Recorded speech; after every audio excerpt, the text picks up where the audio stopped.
So here we have the pollster Nick Nanos, who's clearly being paid off by the liberals to skew and weight the pollings of his polling company, Nanos Research, in the favor of the Liberal Party.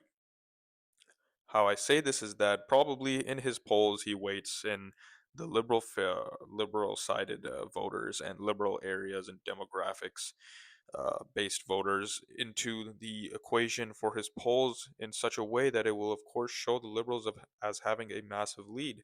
And now that there's been more scrutiny about the actual methodologies these polls have included, it's starting to be seen that there is a bit of a implicit bias in how these weighted averages are being made. Because many polls are using the style of weighting certain demographics or possibly geographical areas in their polls, depending on the results they get from the people who actually take the polls. So, what I mean by that is that let's say you have 100 people who were participating in your poll, but 80 of them were from Atlantic Canada. So, your poll is 80% in favor of the Liberals and 20% in the Conservatives.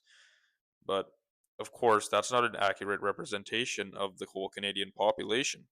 So they have to shift the factors in weighting to show it more representative of the population in Canada, the demographics in Canada, the geographics in Canada. They have to show it evenly distributed across age groups as well. So after, I don't know how actually they decipher which weightings get more weight to it, but in my understanding from what I've researched, it's showing that they have put more weightings on things like voters in Atlantic Canada or voters in liberal favored areas. Of course, that's going to show a Liberal Party winning the polls by a slight or greater amount. And though some polls are more favorable than more fair than other pollsters, other polling companies. So you have polling companies like ECOS Polling or the Angus Reid Institute showing numbers of complete unreasonability in terms of showing the Liberals as having a 50% lead over all other parties. I mean, that is absurd. Carney might have boosted the Liberal Party support, but he's not that popular. The Conservatives are still maintaining their numbers of 38 points and around that range. So they haven't hemorrhaged support. So how can the Liberals all of a sudden gain every single uh, centrist voter in the whole country to push them past 50%? That's absurd and totally biased. Of course, you're doing something with your pollings if you're putting up numbers like that. And then there's also Nanos Research, as I was saying, who was originally showing the numbers as being very heavily in favor of the Liberal Party. But instead, now, I think they might have been called out on it, and now they're starting to show a different story. So, here, watch this. And Nick Nanos joins us now to help break down the numbers. He's the founder and chief data scientist at Nanos Research. Nick, good morning. How are you? Good, Roger. How you doing? I can't complain. Let's talk about the overall numbers. The Liberals still leading, but the Conservatives have managed to close the gap a little. Yeah, it's interesting, Roger. You know, in the latest CTV News Globe and Mail Nanos tracking, we have the Liberals at 43%, the Conservatives at 37%, only a 6-point margin. So before we go any further, here we have the polling numbers from the most recent Nanos tracking, and as we can see, there is a difference of 2.4 points in the Liberal Party polling numbers. They've gone down 2.4 points to 43% to the Conservatives 37%. And this is stark to me because now it comes into more in line with the other research and polling companies. Before, Nanos had these polling numbers for the Liberals at such a high pace, high point, that it was, of course, going to be looked upon with no credibility being put to it, of course. But now looking at it, he's trying to bring back his credibility and trying to show that he's somehow more fair. But I still believe there is implicit biases in his polling that give more favor to the Liberal Party. between those two parties. The interesting thing, Roger, is that what we're seeing is that when Donald Trump is in the news and Mark Carney is responding to Donald Trump, it's like the liberal advantage increases. We haven't, and that's what we saw last week. Mm-hmm. Now that for the last few nights, Donald Trump has not been in the news, what we're seeing is that margin, the margin which the liberal advantage was as high as 11%, is now 6%. And, that's good news for Pierre Poilievre, but it also tells us really the influence that Donald Trump has on the shape of the ballot race between the two frontrunners. Which will make it interesting over the last few weeks of the campaign, then, as people try to make up their minds on who they're going to vote for. Yeah, and what's interesting is that movement in the last few days has been in Quebec from the Liberals to the Bloc, mm-hmm. and in Ontario from the Liberals to the Conservatives. So there are different things happening in different parts of the country. Maybe the key takeaway here is that we take Donald Trump out of the equation, and the playing field becomes much more level between the two frontrunners, Pierre Poilievre and Mark Carney. Okay, so it is going to be interesting, is what you're saying. Yeah, and in another survey that we released, we asked Canadians when they were going to make their final voting decisions, and I think for some people it'd be quite interesting. About 1 out of every 5 or 20% of Canadians said that they'll make their final vote decision in the last 72 hours. This is kind of like 72 hours. It's kind of like last minute holiday shopping, I guess. So I'm just going to cut it off right there. Of course, what he's saying now, as you can see, is that this election is not um, as a what you can call a takeaway for the Liberals. It's not going to be like a blowout. I mean, by the Liberal Party, it's going to be more fair and more, of a horse race. And by that, so I'm just going to stop the video right there. And as you can see, Nick Nanos is now changing his rhetoric and his tone on the political spectrum and the political scene in Canada. So I'm now going to pause the video right there, and as you can see, Nick Nanos is shifting his tone on how much the Liberals are going to blow out the Conservatives, supposedly, when in reality the situation tells us that nobody knows where it's going.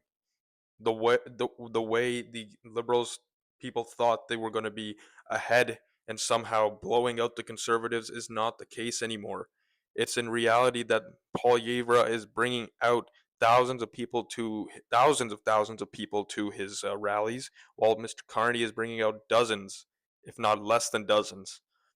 The support for Conservatives is very strong. The Conservative voter bases are motivated to come out and vote. The Liberal voters are not as motivated. They're not as strong. They're soft, meaning not in soft in their personas.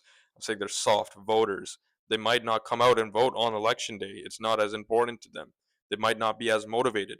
But the conservative motivation, the conservative base and their motivated voters have been motivated for years now. It's been shown. Poilievre has been holding these rallies for many months, over a year now, I'd say, and he's been getting large crowds, and people have been attached to him.